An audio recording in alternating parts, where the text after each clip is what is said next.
अगर आप कनाडा में बसने की सोच रहे हैं तो ये खबर आपके लिए बहुत इंपॉर्टेंट हो सकती है।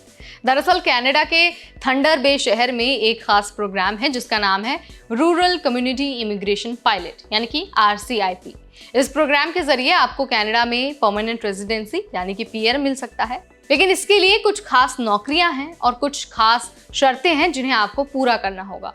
अगर आपके पास थंडर बे शहर में किसी कंपनी से नौकरी का ऑफर है तो आप इस प्रोग्राम के तहत PR के लिए आराम से अप्लाई कर सकते हैं।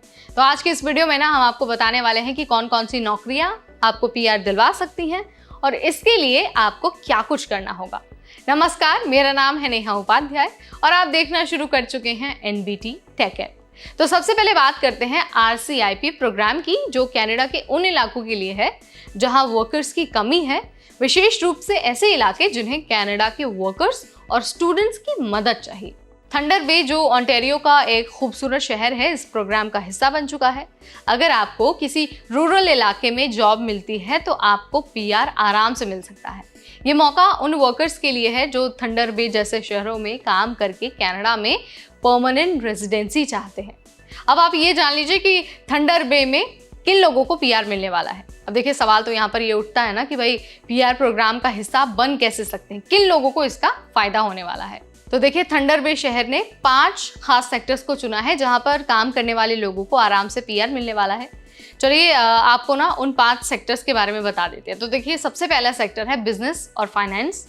यहाँ पर फाइनेंशियल एडवाइज़र जैसी पोस्ट है, उन लोगों को PR आराम से मिल सकता है। इसके बाद हेल्थ केयर सेक्टर को इस लिस्ट में शामिल किया गया है। नर्स या फिर अगर आप फार्मेसी असिस्टेंट हैं तो आपको आराम से PR मिल सकता है। इसके अलावा अगर आप एजुकेशन और सोशल सर्विसेज से जुड़े हैं तो भी आपको आराम से PR मिल जाएगा।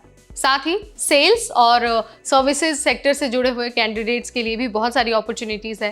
कुक, फूड सर्विस सुपरवाइज़र या फिर रिटेल सेल्स पर्सन, इन सभी को आराम से PR मिलने वाला है। साथ ही अगर आप टेक्नीशियन हैं या फिर अगर आप कंस्ट्रक्शन सेक्टर से हैं तो आपके लिए PR इंतज़ार कर रहा है। इन जॉब्स के लिए जो लोग थंडर बे में काम करते हैं उन्हें PR के लिए मौका मिल सकता है, लेकिन कुछ ऐसी शर्तें हैं जिनको आपको पूरा करना बहुत ज़रूरी है। सबसे पहली शर्त तो यही है कि आपके पास जॉब ऑफर होना चाहिए। आपको थंडर बे शहर की किसी कंपनी से जॉब ऑफर होना चाहिए, उसके बाद ही आप अप्लाई कर सकते हैं। इसके अलावा वर्क एक्सपीरियंस मैटर करता है। पिछले 3 सालों में कम से कम 1 साल का वर्क एक्सपीरियंस आपके पास होना चाहिए। इसके अलावा लैंग्वेज का टेस्ट भी आपको देना पड़ेगा, जिसमें आपकी जो इंग्लिश है या फिर जो फ्रेंच है उसकी क्षमता को मापा जाएगा। इसके अलावा आपकी एजुकेशन भी बहुत मायने रखती है। या तो आपने कनाडा से पढ़ाई किया हो या फिर आपके पास विदेशी सर्टिफिकेट होना ही चाहिए, तभी आप PR के लिए अप्लाई कर पाएंगे। साथ ही आपको फाइनेंशियल प्रूफ भी देना होगा। ये साबित करना होगा कि आपके पास थंडर बे में रहने और अपने परिवार की देखभाल करने के लिए पर्याप्त पैसे हैं। अगर आप इन सारी शर्तों को पूरा करते हैं ना तो आप आराम से PR के लिए अप्लाई कर सकते हैं। लेकिन ध्यान आपको ये रखना है कि आप CEDC से सीधे आवेदन नहीं कर सकते। इसके लिए आपको जॉब देने वाली कंपनी से आवेदन करना होगा, यानी कि एक तरह से ये स्पॉन्सरशिप है। आप जिस कंपनी के लिए काम करते हैं, जिसका जॉब ऑफर आपके पास है, वही कंपनी आपके लिए अप्लाई कर सकती है। तो यहाँ पर मैंने बहुत आसान भाषा में बता दिया है कि कैसे थंडर बे में रहने वाले लोगों के लिए अच्छी और बड़ी अपॉर्चुनिटी आई है, और ये भी बता दिया है कि आप PR के लिए अप्लाई कैसे कर सकते हैं। वीडियो अगर आपको पसंद आए तो इसे लाइक और शेयर करना बिल्कुल ना भूलें। ऐसे अपडेट्स के लिए stay tuned to NBT tech add.